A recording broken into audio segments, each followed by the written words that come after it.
Okay, we're still here in the social club. The question is, are Arsenal the team to watch this year? Pej, you guys faced off against them at the weekend.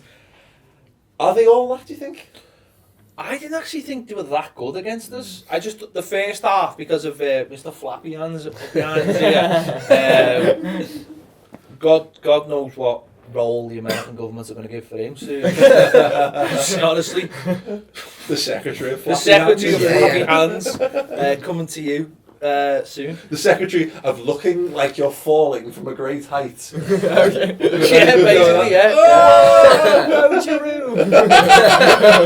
Don't do it. Which reached that stage of goalkeeper, sorry to digress, that every goalkeeper does, where you stop being able to jump, so you get lower and lower down to pretend like you're really just standing up. Like the lower I get, the more spring I'm going to get. Yeah, it's David Seaman syndrome, which Ronaldinho knows a lot about. Go on. You weren't massively impressed? No, listen, I thought what actually impressed me about Arsenal was that they had a different way of playing. They were getting balls in the box. That's, we're normally used to tippy-tappy football, soft-centred, whereas I thought against us they had a different way of playing.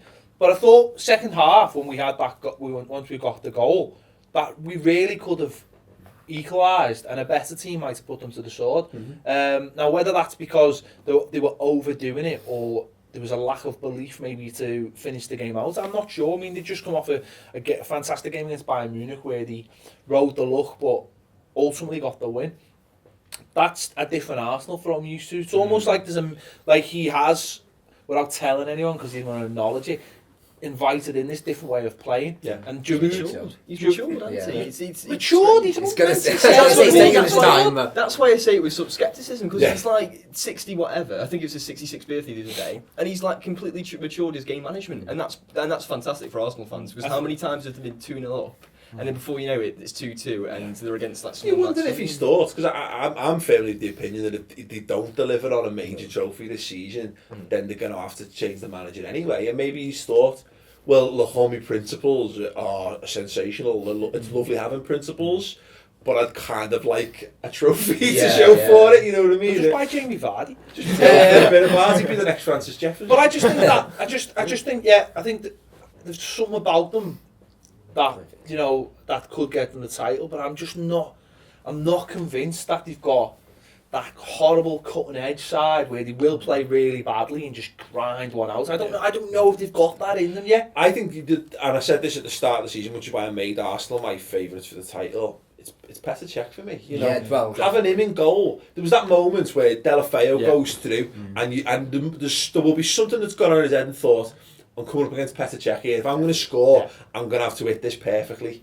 And it's not the greatest shot, but it's a comfortable shape. But that Petr Cech carries that aura with him of success. I think they've said that he's going to get them 10 points, isn't it? And there you go. There's another 2 points right there, because that would be like Ped said. I thought Everton looked like they were going to get somewhere and get a goal, and then Whereas our goalkeeper, but he is quite the opposite, because teams have obviously got onto the fact of how bad he is, and they put it into areas where they know he can't deal with it. So that, I mean, in the 18-yard on the football pitch, and that's the difference. I mean, I'm having a go at him now, but what I'm saying, I'm more saying Cech is one of those keepers that you just fear instantly. You're right. There's an aura where you just think, we're not going to beat this fella today, and it puts that doubt in the striker's mind. Absolutely. Whereas you go 1-on-1 with Tim Howard, and it's a comedy show, isn't it? Just thinking, it's he's a comedy show. We could do a whole show. Half a channel dedicated. Yeah, I will be doing a pretty long show on him. But and that's what I suppose that's the difference Arsenal have got, and I suppose that gives the defenders faith, and it also says to the centre forwards as well, you get one today, and that might be enough. Yeah, I agree with that. Yeah. You know what's interesting for me, and I think this makes a big difference, is the centre forwards. Look, Theo Walcott's come in the last few weeks, and he's looked good. He's starting to look like, hey, he actually might be that centre forward that he kind of told everyone that he was, but couldn't back it up.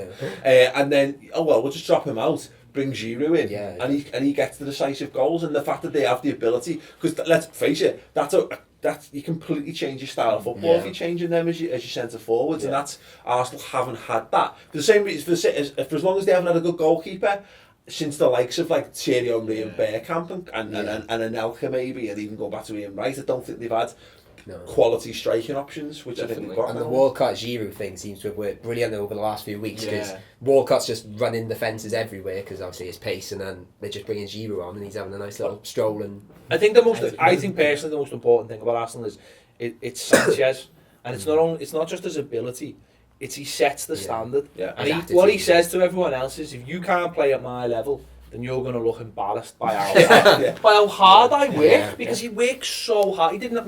On Saturday he didn't have one of his better games attacking wise, but he sets the standard. He goes out there and he'll kick everything that moves, and everyone else, you can imagine if Ozil just wants to have I'll just walk through the game. He's just going to look stupid next to him. Well, I think he's pushed them up a level, but just on the effort. I think Cazorla is a big example of that. He seems to be, he is this sort of little maestro, but he does seem a bit more dogged this season, and he is like you said, working harder, and maybe that does come from that. The defenders are working harder as well. The full-backs I used to think were awful are actually good players now.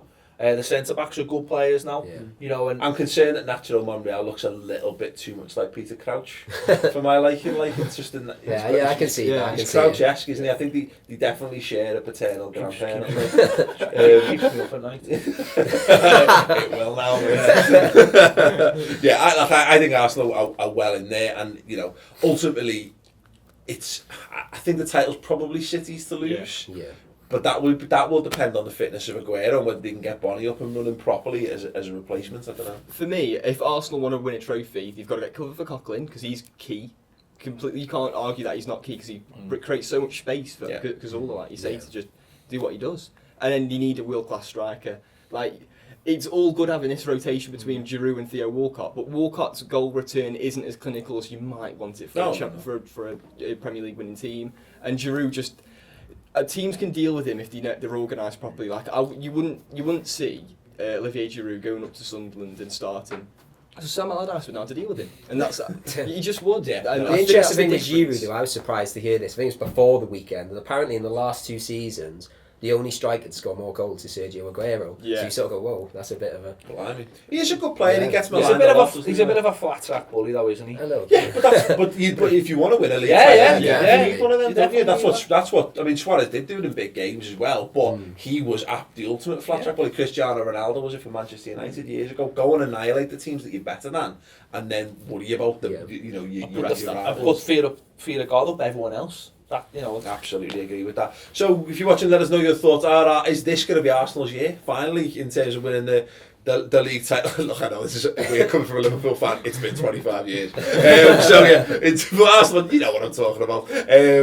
Is it made for them this season, or do you think Man City are still favourites, or Man United? They're there and thereabouts. Will they be able to climb back to the high standards they've set for themselves? Let us know in the comments below. Give the video a thumbs up. Subscribe to the Ball Street YouTube channel as well, and check back for the rest of the show.